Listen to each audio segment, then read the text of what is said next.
Vous savez, en tant que prédicateur, il y a deux façons de faire. Il y a partager le sujet avec les chantres, ou il y a ne pas le partager. Voilà. Donc c'est vrai que je suis plutôt dans la deuxième catégorie. Parce que je pars du principe que, parce que je l'ai expérimenté, il est toujours, on peut annoncer un sujet, mais on laisse à Dieu la liberté. Peut-être qu'il veut nous conduire de façon différente. Et donc, les chantres ce matin ne connaissaient pas du tout le sujet. Et le sujet, c'est justement la gloire de Dieu. Et je souriais à l'écoute du dernier chant, parce qu'on a répété gloire, gloire, gloire, gloire à notre Dieu. Et c'est le sujet sur lequel on va s'arrêter, pas simplement ce matin, mais sur plusieurs dimanches. J'ai à cœur d'aborder ce sujet de la gloire de Dieu. Et donc, je vous propose que nous fassions 2 lectures ce matin pour introduire donc cette série dans laquelle nous entrons. Alors, le sujet, c'est « Quand Dieu se montre, l'homme se voit vraiment ». J'allais dire, c'est le titre accrocheur, on va parler comme cela. Mais le fond du message, c'est la gloire de Dieu, mais de quoi parlons-nous vraiment ? Alors, je vous invite à faire une première lecture dans le livre de l'Exode, au chapitre 33, verset 17. À partir du verset 17. Et puis vous pouvez déjà chercher dans votre Bible, Jean chapitre 1er, le verset 14, et vous glissez un doigt. Dans l'évangile de Jean. Donc Exode, c'est facile à trouver, c'est le 2e livre de la Bible, après la Genèse. L'Éternel dit à Moïse, « Je ferai ce que tu me demandes, car tu as trouvé grâce à mes yeux. Et je te connais par ton nom. » Vous imaginez cela ? Dieu nous connaît par notre nom. Il connaît même le nombre de vos cheveux sur la tête. Alors même si pour certains c'est plus facile que pour d'autres, néanmoins, c'est bon, il nous connaît parfaitement, c'est ce que ça veut dire. Moïse dit, « Fais-moi voir ta gloire. » Fais-moi voir ta gloire. L'Éternel répondit, « Je ferai passer devant toi toute ma bonté, et je proclamerai devant toi le nom de l'Éternel. Je fais grâce à qui je fais grâce, et miséricorde à qui je fais miséricorde. » L'Éternel dit, « Tu ne pourras pas voir ma face, car l'homme ne peut me voir et vivre, en raison de la sainteté. » L'Éternel dit, « Voici un lieu près de moi, tu te tiendras sur le rocher. Quand ma gloire passera, je te mettrai dans un creux du rocher, et je te couvrirai de ma main jusqu'à ce que j'aie passé. Et lorsque je retournerai ma main, tu me verras par derrière, mais ma face ne pourra pas être vue. » Nous allons ensuite dans Jean chapitre 1er, verset 14. « Et la parole a été faite chair, et elle a habité parmi nous, pleine de grâce et de vérité. Et nous avons contemplé sa gloire, une gloire comme la gloire du Fils unique venu du Père. » Amen. Vous savez, aujourd'hui, nous vivons dans une génération, dans une époque, dans une génération chrétienne qui parle beaucoup de puissance. Vous avez remarqué cela ? On parle beaucoup de puissance, on parle beaucoup de manifestations, on parle beaucoup de miracles. On aspire après des miracles, on aspire après la puissance, on aspire après des manifestations. On parle d'atmosphère spirituelle. Je ne dis pas que tout cela est mal, bien au contraire. En disant ce que je dis, ne dis pas que c'est mal. Parce que toutes ces choses ont leur place dans l'Église. Amen. Mais, il y a un danger qui est là subtil. Chercher les effets de Dieu, chercher les manifestations de Dieu au détriment de la personne de Dieu. Il est possible de chercher les manifestations, les effets, sans chercher la personne de Dieu lui-même. Mais ce qui a de l'importance, ce n'est pas les manifestations, c'est Dieu. Et en disant cela, je pense à ces hommes qui sont venus auprès du Seigneur. N'avons-nous pas accompli des choses extraordinaires, n'avons-nous pas chassé les démons, n'avons-nous pas guéri? Ils ont recherché des manifestations, il y a eu des manifestations parce que Dieu fait grâce à ceux qui étaient dans le besoin. Ce n'est pas que Dieu honorait ses hommes, c'est que Dieu faisait grâce. C'était la manifestation de sa grâce en faveur de ceux qui étaient devant eux. Ce n'est pas ces hommes que Dieu bénissait, c'est ceux qui étaient dans le besoin. Et Jésus leur dira, retirez-vous de moi, vous qui commettez l'iniquité. Des hommes qui ont recherché la puissance, qui ont recherché l'extraordinaire, mais qui ont oublié d'aligner leur vie sur Dieu lui-même. Alors bien sûr, tout cela, ce n'est pas une attitude nouvelle, comme je viens de le dire, on voit cela au temps de Jésus. J'ai cité cet exemple, mais on voit les scribes et les pharisiens qui à un moment donné, d'ailleurs à plusieurs reprises, mais je citerai simplement cet exemple. Dans Matthieu 12, on voit quelques scribes et des pharisiens qui viennent vers Jésus et ils lui demandent justement, montre-nous quelques miracles. Montre-nous quelques miracles. Ils voulaient des manifestations de puissance de la part de Jésus, mais ils ne reconnaissaient pas Jésus pour qui il était. Le Fils de Dieu, le Fils unique de Dieu, Dieu lui-même, le Rédempteur comme nous l'avons chanté. Au temps de Paul, il en sera de même. On voit cela dans l'Épître aux Corinthiens. 1 Corinthiens, chapitre 1er, verset 22. Les Juifs demandent des miracles et les Grecs cherchent la sagesse. Et encore aujourd'hui, on trouve la même chose. La même chose. Si vous organisez un séminaire sur les manifestations de Dieu et un autre sur qui est Dieu, il est évident que dans le premier, il va y avoir du monde et dans le deuxième, moins. La Bible nous montre que le but suprême de Dieu n'est pas d'impressionner l'homme, mais de se révéler tel qu'il est. La gloire de Dieu, ce n'est pas un sous-produit du culte. La gloire de Dieu ne se résume pas à des manifestations. La gloire de Dieu, c'est le but même de notre existence. Je prends pour référence Éphésiens chapitre 1er, verset 12, afin que nous servions à la louange de sa gloire, que nous servions à célébrer sa gloire, à le louer pour qui il est. Je veux dire en français courant, en français moderne, c'est que nous servions à célébrer qui est Dieu. Amen. Pas ces manifestations. Parce que ces manifestations ne font que révéler qui il est. Et ce qui est important, ce n'est pas les manifestations, ce qui est important, c'est Dieu. Qui il est. Qui il est. Afin que nous servions à célébrer la gloire de Dieu, sa gloire, qui il est. Nous qui d'avance avons espéré en Christ. Romains chapitre 11, verset 36. C'est de lui, par lui et pour lui que sont toutes choses. Donc on comprend que le contexte c'est Christ. C'est de Christ, par Christ et pour Christ que sont toutes choses. À lui, à Christ, la gloire dans tous les siècles. Amen. Si nous voulons comprendre la gloire, il nous faut comprendre qui est Dieu. Et comment il choisit de se révéler. Chercher la gloire comme une expérience nous fait en réalité passer à côté de qui est Dieu. Parce que la gloire, c'est une révélation de qui est Dieu. Dans l'Ancien Testament, le mot hébreu qui est utilisé et qui est traduit par gloire, qui est utilisé un peu plus de 200 fois dans l'Ancien Testament, c'est kabot. Et ce mot nous parle d'un poids réel, quelque chose qui vient la peser. C'est une valeur intrinsèque, c'est d'une importance absolue. Autrement dit, la gloire de Dieu, c'est un poids. C'est le poids de Dieu dans la réalité de nos vies. C'est ça, la gloire. Ce qui est glorieux pèse. Et appliqué à Dieu, je dirais que quand Dieu est glorieux dans une vie, quand Dieu est glorieux dans notre vie, quand Dieu est glorieux dans l'Église, il devient ce qui a le plus de poids. Amen.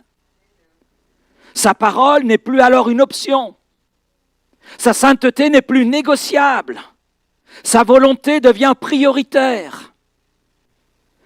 À l'inverse, là où la gloire est absente, les opinions dominent. La chair décide et le péché devient léger. Mais la gloire, lorsqu'elle se manifeste, oui, lorsqu'elle est là, elle remet du poids là où tout était devenu léger. Amen. Dans le Nouveau Testament, le mot qui est utilisé en grec est traduit dans nos versions par gloire, c'est doxa. Doxa, qui signifie éclat, qui signifie splendeur, une splendeur visible, une révélation manifeste. C'est Dieu rendu manifeste. Romains chapitre 1er, à partir du verset 20, en effet, les perfections invisibles de Dieu. Sa puissance éternelle, sa divinité se voient comme à l'œil nu depuis la création du monde, quand on les considère dans ses ouvrages. Les hommes sont donc inexcusables, puisqu'ayant connu Dieu, ils ne l'ont point glorifié comme Dieu.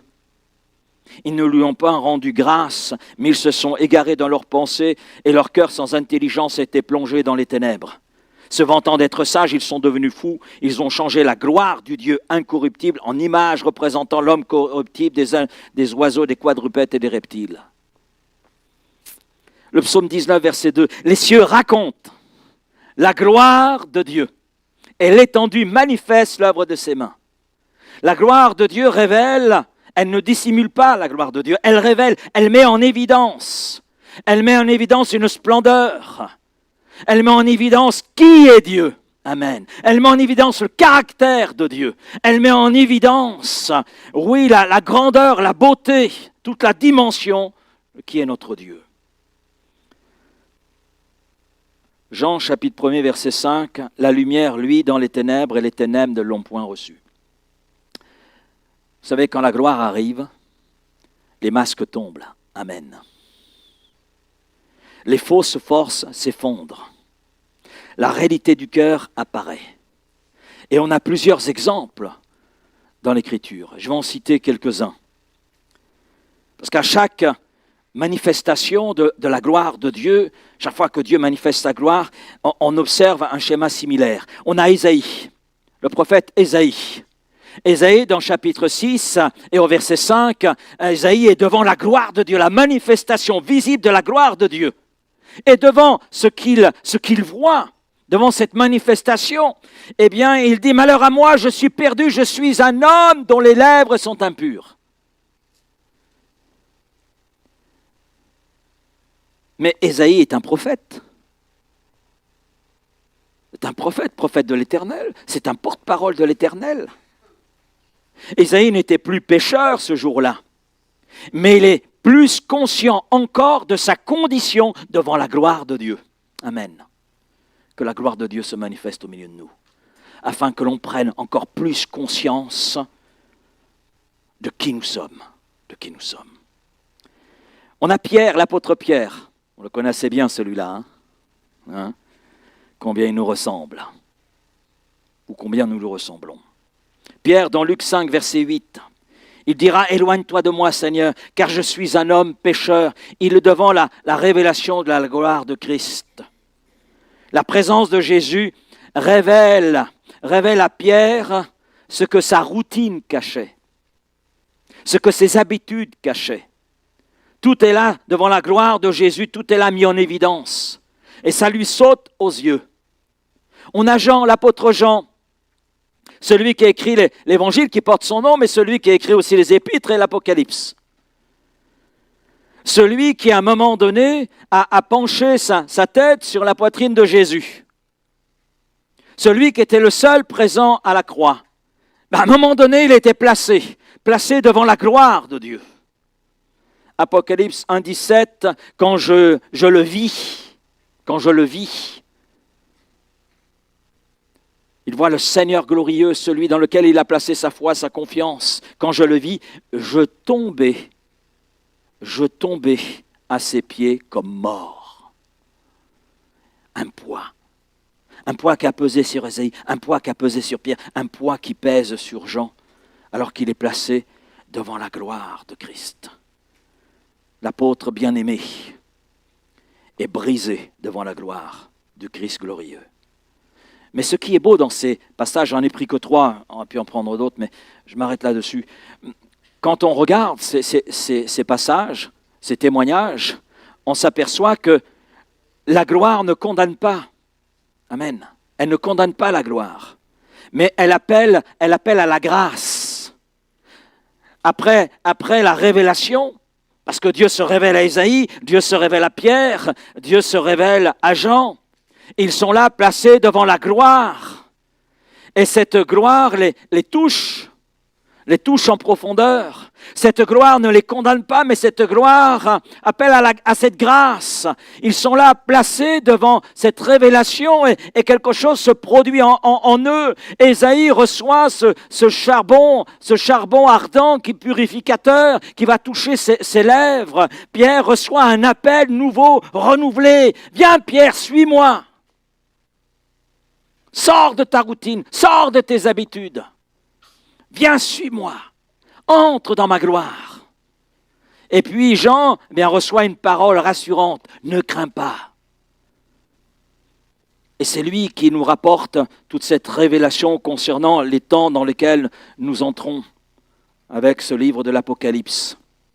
Et le mot Apocalypse signifie pas catastrophe, mais signifie lever le voile. Lever le voile sur Christ glorifié. Lever le voile justement sur la gloire. Mais Jean passe d'abord par un brisement. Un brisement. Devant la gloire, un poids pesant. L'amène à plier les genoux, à être à terre, comme mort. Et il reçoit une parole rassurante. Il n'y a donc aucune condamnation pour ceux qui sont en Jésus-Christ. La gloire, ce n'est pas ce que Dieu fait, c'est ce que Dieu est. Parce que quand on regarde ces témoignages, ils sont placés devant qui est Christ glorifié. Le Christ glorieux. Les miracles peuvent impressionner, mais seule la gloire transforme. Seule la gloire transforme. Combien d'hommes et de femmes au temps de Jésus ont vécu un miracle? Combien? Des milliers de personnes ont découvert la manifestation de la gloire dans leur vie. Est-ce qu'ils sont revenus pour glorifier l'auteur du miracle? Combien parmi cette foule de gens qui ont bénéficié de la grâce de Dieu visible en Jésus-Christ étaient là présents à la croix, criant « Crucifie-le ». Déjà, quand les 10 lépreux viennent à Jésus, les 10 repartent guéris, il n'y en a qu'un seul qui revient pour donner gloire à Jésus. Les autres se sont arrêtés sur la manifestation, mais ils sont partis sans le Rédempteur. C'est terrible, hein? C'est terrible. C'est vrai, les miracles peuvent impressionner, mais seule la gloire transforme. Beaucoup ont vu la mer s'ouvrir, la manne tomber, les malades être guéris, mais sont restés inchangés. C'est tout un peuple. C'est tout un peuple. Et pourquoi? Parce qu'ils ont vu la puissance, mais n'ont pas vu la personne. Quand Dieu révèle sa gloire, l'orgueil meurt. Amen. Fais mourir notre orgueil, Seigneur. La dépendance naît, l'obéissance devient alors naturelle. Dieu peut faire un miracle sans révéler profondément son cœur, mais quand Dieu révèle sa gloire, la transformation est inévitable. Quand Dieu a révélé sa gloire à Pierre, quand Dieu a révélé sa gloire à Jean, quand Dieu a révélé sa gloire à Ésaïe, ça produit une transformation en eux. Amen. Amen. Et c'est cela que nous voulons. C'est ce que je veux pour ma vie, c'est ce que je veux pour l'Église. Au moins là, vous savez ma prière pour vous. Hein? C'est que nous soyons les uns les autres transformés par cette gloire manifestée, rendue visible dans nos vies. Alors j'en arrive à Moïse. Alors qui est Moïse? Qui est Moïse? Moïse, un homme qui a été élevé au palais de Pharaon, mais avant cela, il a été sauvé des eaux. Un homme qui a grandi dans la sagesse égyptienne. Un homme qui avait une certaine idée de la justice, ça l'a conduit à commettre un meurtre. Un homme qui a pris la fuite. Un homme qui a gardé les troupeaux de son beau-père Jéthro. est un homme qui avait une idée de Dieu, mais c'est un homme que Dieu a appelé, à qui Dieu a révélé son nom. Yahweh, ou Yahvé, bon, la prononciation qu'on utilise. Je suis celui qui était, qui est et qui sera. Je suis l'Éternel. Et il part en Égypte, il est là le libérateur du peuple, mais on sait que Moïse était non seulement un guide, mais il était aussi un prophète. C'est l'homme qui a reçu donc la loi pour le peuple. C'est un homme qui a eu part à un certain nombre de révélations. Et cet homme, dans Exode chapitre 33, verset 18, dit encore « Fais-moi voir ta gloire !» Fais-moi voir ta gloire.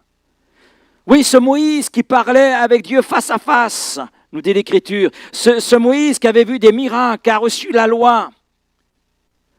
Ce Moïse qui était prophète de l'Éternel désirait une révélation encore plus profonde. Waouh! Fais-moi voir ta gloire.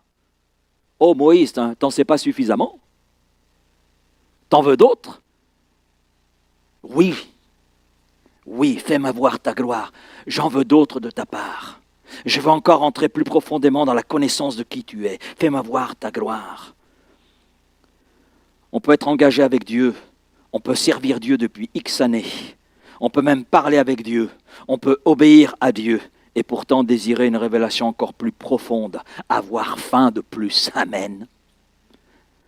Quelle est la caractéristique première d'un disciple de Jésus-Christ? Il a toujours faim. Il a toujours faim de celui qu'il suit, son Seigneur et Sauveur.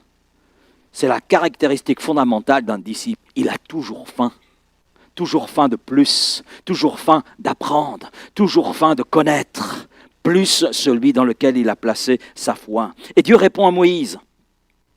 Dieu répond à Moïse. C'est ça qui est extraordinaire. Dieu répond à Moïse. Est-ce que Dieu peut encore répondre à cette prière? Fais-moi voir ta gloire. Bon, vous n'êtes pas convaincus. Bon, alors je vais tourner autrement. Fais-nous voir ta gloire. Amen. Dieu répond à Moïse, non pas par une lumière, mais par une révélation de son caractère. Verset 19, « Je ferai passer devant toi toute ma bonté. » C'est là que l'on s'aperçoit que la gloire, ce n'est pas simplement une manifestation, c'est le caractère de Dieu, c'est Dieu lui-même. C'est Dieu lui-même. Dieu lui répond par une révélation de son caractère. Sa miséricorde, sa grâce, sa fidélité, sa bonté. Et la gloire, on sait, est progressive, proportionnelle à la capacité que Moïse peut avoir de recevoir. C'est pour ça qu'il a toujours faim de plus. C'est pour ça qu'il s'attardait dans la tente d'assignation, là où il y avait la Shekinah, manifestation de la gloire de Dieu. Et d'ailleurs, ça impressionnait Josué, parce que dès que Moïse quittait la tente d'assignation, eh bien Josué prenait la place. Parce que cette faim qui était là en Moïse, elle était là aussi dans le cœur de Josué. Et la gloire de Dieu, c'est vrai, elle est progressive, proportionnelle à notre capacité à la recevoir. La gloire de Dieu n'est pas toujours révélée dans toute sa plénitude d'un seul coup. Et heureusement, c'est ce que Dieu dit à Moïse, tu ne peux pas voir ma face. L'homme ne peut pas vivre devant la plénitude de ma gloire, la plénitude de qui je suis. L'homme ne peut pas le supporter à cause du péché, à cause de l'imperfection dans laquelle nous sommes. Mais un jour, nous y serons. Amen. Parce que ce qui est imparfait n'entrera pas dans la gloire. Seul ce qui est parfait. Et nous serons changés. Nous serons changés. Tout ce qui est imparfait, nous allons le laisser. Amen. Pour entrer dans le parfait. Et la Bible nous montre que la gloire de Dieu, elle se manifeste graduellement, selon notre capacité spirituelle, selon notre foi, selon notre ouverture aussi de cœur. Nous recevons en fonction de l'ouverture de cœur. Nous recevons en fonction de la faim qui est la nôtre. Comme Moïse, il parlait avec Dieu, il voyait des miracles, recevait la loi. Et pourtant, il dit, fais-moi voir ta gloire. Dieu ne le montre pas tout d'un coup. Il commence par révéler sa bonté, il commence par révéler sa miséricorde, il commence par révéler sa fidélité. Et puis la gloire s'intensifie avec le temps, à mesure que notre cœur justement s'ajuste à Dieu, à la sainteté et à la grandeur de Dieu, eh bien Dieu nous révèle un peu plus. La gloire, ce n'est pas une question de quantité d'émotions ou de miracles, mais de réceptivité du cœur. Plus nous sommes humbles, plus nous sommes dépendants, plus nous laissons le contrôle au Saint-Esprit et plus nous sommes centrés sur Dieu, plus nous pouvons recevoir de sa gloire. Et puis, la révélation de la gloire est adaptée à chacun. À chacun. Dieu se révèle différemment à chaque personne. La façon dont Dieu révèle sa gloire à Ésaïe n'est pas la façon que Dieu a utilisée pour Jean ou pour Pierre. Trois façons différentes qui correspondent aux besoins de chacun. Est-ce que chacun pouvait la recevoir? Ce qui veut dire que Dieu se révèle, c'est vrai, différemment à chaque personne selon ce qu'elle peut porter, parce que c'est un poids, comme nous l'avons vu, et ce qu'elle peut comprendre. Et nous sommes tous sur un plan spirituel à des niveaux différents. Nous sommes tous à des étages différents. Et la gloire, donc, respecte cela. Dieu respecte cela dans la manifestation de sa gloire. Ce qui veut dire que sa gloire est personnalisée. Amen. La façon dont la gloire de Dieu va se manifester dans ta vie ne sera pas la façon dont elle va se manifester dans ma vie. Parce que nous sommes dans des étapes de compréhension différentes. Mais aussi, pouvons porter différemment. Donc la gloire est personnalisée. Elle n'est jamais hors de portée. Amen. Mais elle respecte notre rythme spirituel. J'en arrive à Jean, chapitre 1er, verset 14. La parole a été faite chair. Alors le contexte nous dit qui est la parole. La parole faite chair, c'est Jésus. C'est Jésus. C'est tout le sens d'ailleurs de Noël. Et nous avons contemplé sa gloire, dit Jean. La gloire, donc, n'est plus seulement un feu, n'est plus seulement une nuée, mais elle a pris un corps. Elle a pris un corps. Jésus est la gloire qui marche. Oui, Jésus est la gloire de Dieu marchant au milieu des hommes. La gloire de Dieu qui se fait homme. La gloire de Dieu qui accepte de se restreindre dans une nature, la nature humaine, avec toutes les limitations qui caractérisent notre nature. Mais c'est la gloire qui marche, mais qui touche. C'est la gloire qui pleure, c'est la gloire qui pardonne, c'est la gloire qui délivre, c'est la gloire qui sauve. Amen. Quand Jésus guérit, quand Jésus sauve, quand Jésus touche, quand Jésus pardonne, c'est la gloire de Dieu qui se manifeste. Et Jésus est le reflet de la gloire du Père. L'empreinte de sa personne, dit l'auteur de l'Épître aux Hébreux, chapitre 1er, verset 3. Et je dirais que toute vraie gloire, ça veut dire qu'il y a une fausse gloire? Oui, il y a du faux. Là où il y a du vrai, il y a du faux. Ce n'est pas parce que vous avez un sac Louis Vuitton que c'est un vrai.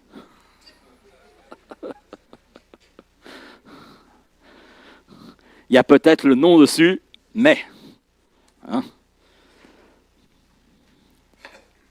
Toute vraie gloire conduit à Christ. Toute vraie gloire produit l'humilité. Toute vraie gloire engendre l'amour. Toute vraie gloire révèle le Père. Amen. Si une manifestation attire l'attention sur l'homme, ce n'est pas la gloire de Dieu. C'est un ego surdimensionné. Ce n'est pas de Dieu. Et j'en arrive à ce point, ce que la gloire n'est pas. Souvent nous confondons manifestation émotionnelle, bruit, spectacle avec la gloire de Dieu. Et je crois que voir les définitions de ce qu'est la gloire, c'est bien, mais voir aussi ce qu'elle n'est pas, ça a son importance, afin de ne pas se tromper de but. La gloire n'est pas une émotion. Il est courant de dire « j'ai ressenti la gloire de Dieu ». J'ai été rempli d'émotions. Vous savez, les émotions, ça s'en va. Aussi facilement que c'est arrivé. Vous avez remarqué cela? Elles peuvent être intenses, c'est vrai, mais elle ne transforme pas forcément le cœur de l'homme. On peut pleurer sans être changé, sans être transformé. On peut même crier sans être transformé. On peut tomber en larmes sans voir vraiment Dieu. Alors que la gloire, elle laisse une trace durable. Si on regarde Ésaïe, si on regarde Pierre, si on regarde Jean, il y a une trace qui est durable. Cette grâce manifestée est reçue dans ces cœurs. Cette grâce a transformé leurs pensées, a transformé leurs priorités. Leurs priorités. Quand Dieu dit à Ésaïe, qui enverrai-je ? Me voici. Me voici. Quand Jésus dit à Pierre, suis-moi, me voici. Il y a une transformation qui est là. Leurs pensées, leurs priorités sont là transformées. La gloire change leur manière de vivre. Pas simplement leur humeur, mais leur manière de vivre, leur façon de vivre. Elle crée une intimité avec Dieu qui résiste aux circonstances. Ésaïe aurait fini dans un tronc d'arbre et scié. C'est la tradition qui nous dit ça. Pierre, comment a-t-il fini ? Crucifié la tête en bas. Jean, on ne sait pas trop, certains disent qu'il serait mort de vieillesse. Donc on voit cette gloire de Dieu qui les a transformés, mais qui les a tenus jusqu'au bout, fidèles. Moïse a désiré voir la gloire de Dieu. Non pas ressentir quelque chose, ça ne l'intéressait pas de ressentir quelque chose, mais il voulait comprendre et rencontrer le cœur même de Dieu. Amen. La gloire, ce n'est pas du bruit. Il est tentant de confondre les manifestations spectaculaires bruyantes avec la gloire de Dieu. Mais c'est vrai, Dieu peut se révéler dans le feu. Dieu peut se révéler dans le feu, dans un tremblement, dans des manifestations puissantes et spectaculaires. S'il plaît à Dieu de se révéler ainsi au milieu de nous, amen. Mais nous savons aussi, 1 Roi 19, les versets 11 et 12, que Dieu sait aussi révéler sa gloire dans un souffle doux, léger. Le bruit et le tumulte attirent beaucoup l'attention. Ça attire l'attention sur l'expérience plus que sur Dieu. Mais ce qui importe, ce n'est pas la manifestation, c'est Dieu. Amen. La gloire n'a pas besoin de clameur, n'a pas besoin de sensations pour être réelle. Elle peut être subtile, mais une chose est certaine, elle est profondément transformatrice. Et le vrai critère, c'est finalement, est-ce que ton cœur a été changé ? Est-ce que dans ces émotions intenses, est-ce que ton cœur a été changé ? Est-ce que tu vis une transformation ? Troisième point, la gloire n'est pas un spectacle. Vous savez, dans notre culture chrétienne moderne, le risque est grand de confondre gloire et spectacle. Et dans Ésaïe, justement, chapitre 42, verset 8, il est dit « Je ne donnerai pas ma gloire à un autre. » À un autre. Ce qui veut dire que seul Dieu est digne de gloire. Et elle doit revenir à Dieu. La gloire se retire là où l'homme est applaudi. La gloire se retire lorsque le service devient une priorité. La gloire se retire, là je parlerai par rapport au ministère, la gloire se retire lorsque le ministère devient une scène.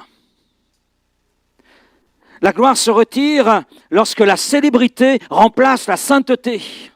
La gloire de Dieu attire le regard sur lui, jamais sur l'homme. Jamais sur l'homme. Le service, ce n'est pas un show. Quand la louange devient une performance pour impressionner, la gloire de Dieu ne se manifeste pas, elle est absente. Non. Un service simple, centré sur Dieu, peut être rempli de gloire, tandis qu'un service spectaculaire, mais centré sur l'homme, peut rester vide de transformation. La gloire de Dieu se distingue par sa profondeur, par sa transformation et sa capacité de révéler Dieu. Pas de ce qu'elle fait ressentir ou de ce qu'elle fait apparaître extérieurement. Alors j'en arrive à la conclusion parce qu'il nous faut conclure. La vraie question n'est pas qu'avons-nous ressenti, qu'avons-nous vu. La vraie question c'est as-tu vu Dieu? As-tu vu Dieu? As-tu été transformé? Est-ce qu'une transformation se fait dans ton cœur, dans ta vie? Cherchons Dieu lui-même, parce que c'est lui la gloire. Pas simplement ce qu'il peut produire. Merci pour ce qu'il peut produire. Mais moi, je préfère le donateur au don, pas vous? Parce que avoir le don sans avoir le donateur, c'est dommage. On passe à côté. On passe à côté. Et d'ailleurs, Jésus nous le dit dans le Sermon sur la montagne, dans Matthieu 6, 33, vous connaissez ce verset? Vous devriez le connaître par cœur. Cherchez avant toute chose, cherchez premièrement, en toute priorité, en exclusivité, le royaume de Dieu et sa justice, c'est-à-dire la mise en pratique de ce qui est juste. Et ce qui est juste nous est présenté à travers sa parole écrite. Et toutes les choses qui sont là nécessaires à votre vie, à votre quotidien, tout cela vous sera donné comme un plus, comme pure grâce. Quand on cherche le donateur, on a le meilleur. On a le meilleur. Et cela, Moïse l'avait très bien compris. Et il avait faim de Dieu, de la personne de Dieu. Et comme Moïse, nous pouvons élever cette prière ce matin. Seigneur, fais-nous voir ta gloire. Amen. Fais-nous voir ta gloire. Pas pour être impressionné, non, mais pour être brisé, amen, pour être guéri, amen, pour être transformé, amen, et pour être rendu semblable à ce modèle par excellence qu'est Christ, amen, amen. Fais-nous voir ta gloire, Seigneur, que cela soit notre prière au quotidien. Fais-moi voir ta gloire, Seigneur, fais-nous voir ta gloire en tant qu'Église. Fais-nous voir ta gloire, parce que nous avons faim et soif de toi, et de toi seul. Parce que Dieu est le seul qui peut rassasier nos cœurs et nos âmes. Amen. Père, merci pour ta parole ce matin. Merci de bénir chacun d'entre nous et de nous aider à être ces Moïse à rechercher ta gloire. Oui, Seigneur. Au-delà de manifestation, c'est ta gloire. C'est ta gloire que nous voulons. C'est de toi dont nous avons faim. C'est de toi dont j'ai faim. Oui, Seigneur. Et c'est ta gloire que nous voulons voir être manifestée au milieu de nous. Comme elle a pu se manifester sur la tente d'assignation, comme elle a pu se manifester dans le temple, comme elle a pu se manifester dans les temps anciens. Cette gloire, nous la voulons dans ce lieu. Oui, Seigneur. Nous la voulons dans ce lieu. Nous voulons, Seigneur, être éblouis par toi. Oui. Que tu te révèles davantage à nos cœurs, à nos vies. Et que cette transformation que tu as entamée en nous puisse cela se poursuivre. Que nous n'entrions pas dans la routine. Seigneur, que ta gloire vienne la briser nos routines, vienne briser nos habitudes et nous faire entrer dans tout ce que toi tu tiens en réserve pour nous. Que nous ne passions pas à côté. Oui, Seigneur, de qui tu es. Et de toute l'étendue de qui tu es. Mais que nous puissions, Seigneur, être placés tout simplement devant ta gloire. Merci, Seigneur, de tout ce que tu vas ainsi accomplir dans chacune des vies de mes frères et sœurs, les amis qui sont là, mais aussi dans l'Église. Amen, Père. Sois béni, Père. Amen.